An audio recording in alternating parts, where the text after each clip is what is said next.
ವೈಕುಂಠ ಏಕಾದಶಿಯ ದಿನ ವಿಷ್ಣುವು ಗರುಡ ವಾಹನದ ಮೇಲೆ 3 ಕೋಟಿ ದೇವತೆಗಳೊಂದಿಗೆ ಭೂಲೋಕಕ್ಕೆ ಬಂದು ಭಕ್ತರಿಗೆ ದರ್ಶನ ನೀಡುತ್ತಾರೆ ಎಂಬ ನಂಬಿಕೆ.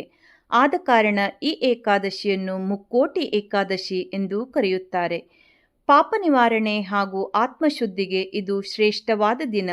ಎಲ್ಲರಿಗೂ ವೈಕುಂಠ ಏಕಾದಶಿಯ ಶುಭಾಶಯಗಳು. ರಾಗ ಹಿಂದೋಳ, ರಚನೆ ಇಂದಿರೇಶ ದಾಸರು.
ತಿರುಮಲರಾಯನ ದರ್ಶನದಿಂದ ಗುರುತರ ಕಿಲ್ಬಿಷ ಗೋವಿಂದ ಗೋವಿಂದ ಗೋವಿಂದ ಗೋವಿಂದ ಗೋವಿಂದ. ತಿರುಮಲರಾಯನ ದರ್ಶನದಿಂದ ಗುರುತರ ಕಿಲ್ಬಿಷ ಗೋವಿಂದ.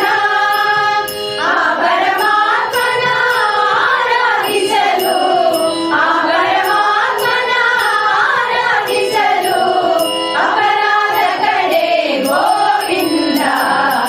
ಏಳು ಬೆಟ್ಟದ ಮೇಲೆ ಏನಿವುದು ತಿರುಮಲರಾಯನ ದೇವಳವಿಹುದು. ಏಳು ಬೆಟ್ಟದ ಮೇಲೆ ಏನಿವುದು ತಿರುಮಲರಾಯನ ದೇವಳವಿಹುದು.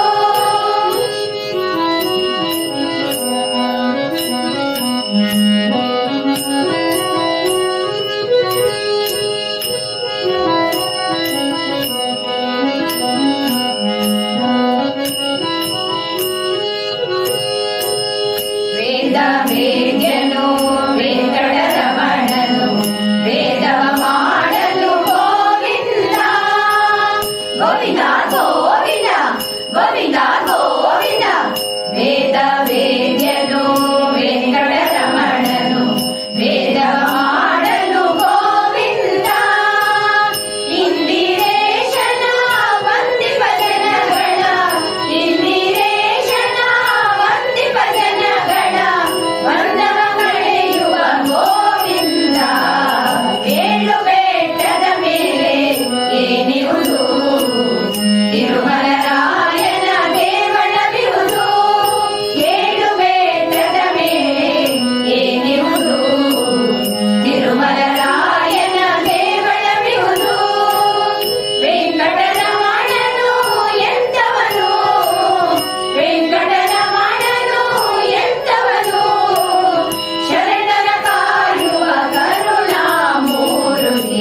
ಏಳು ಬೆಟ್ಟದ ಮೇಲೆ ಏನಿವುದು ತಿರುಮಲರಾಯನ ದೇವಳವಿಹುದು. ಏಳು ಬೆಟ್ಟದ ಮೇಲೆ ಏನಿವುದು ತಿರುಮಲರಾಯನ ದೇವಳವಿಹುದು. ತಿರುಮಲರಾಯನ ದೇವಳವಿಹುದು.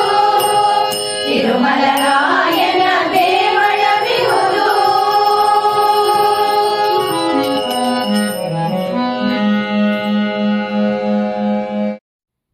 ನಮ್ಮ ವಿಡಿಯೋ ಇಷ್ಟವಾಗಿದ್ದಲ್ಲಿ ತಪ್ಪದೇ ಲೈಕ್ ಮಾಡಿ, ಶೇರ್ ಮಾಡಿ, ಸಬ್ಸ್ಕ್ರೈಬ್ ಮಾಡಿ ಮತ್ತೆ ಪ್ರೋತ್ಸಾಹಿಸಿ. ಮುಂದಿನ ವಿಡಿಯೋಕ್ಕಾಗಿ ಕಾಯ್ತಾ ಇರಿ. ಅಲ್ಲಿಯವರೆಗೂ ನಮಸ್ತೆ.